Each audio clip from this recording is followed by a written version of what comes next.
My name's Helen Heslop and I'm currently the Director of the Centre for Cell and Gene Therapy at Baylor College of Medicine, Texas Children's Hospital and Houston Methodist Hospital.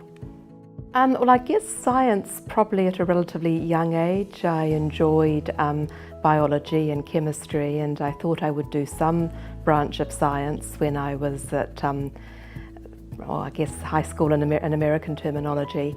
I had sort of thought I wouldn't do medicine because my parents were both doctors and everyone always expected I would do that. So I thought, no, I'm going to do something different. But I did nurse aiding as a summer job during high school and I really enjoyed the patient contact. So I sort of recalibrated and wanted to do something where I could combine science and medicine in a translational sort of way. So growing up, I think my parents were obviously a strong influence because they were both physicians. My father was a surgeon and my mother started out as a pathologist, but then she became a research immunologist and did a lot of work on rat immunogenetics.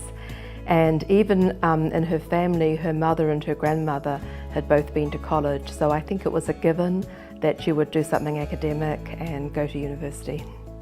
Well, as I said, my favourite subjects included maths and chemistry and biology, but I did also like English and history.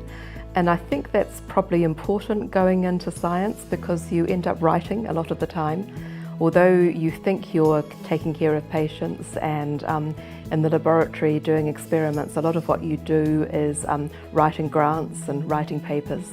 So I think it's good to have a broad interest and be interested in arts as well as science.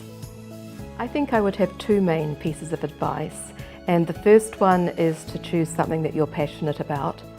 So during your career, when you're exploring lots of different options, try and find something that really you'll be passionate about in research and in the clinic for the next phases of your career. My second main piece of advice is to collaborate and work in teams, and I think that's essentially what I've done. I've worked with a lot of very good people who have contributed to everything I've done. I've had lots of collaborations with basic scientists in the laboratory. Cleo Rooney would come to mind as one I've worked with for a long period of time, and also Malcolm Brenner.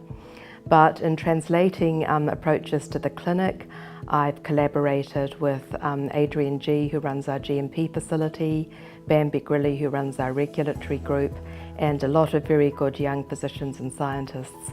So I really think team science is very important, and certainly everything I do is part of a team.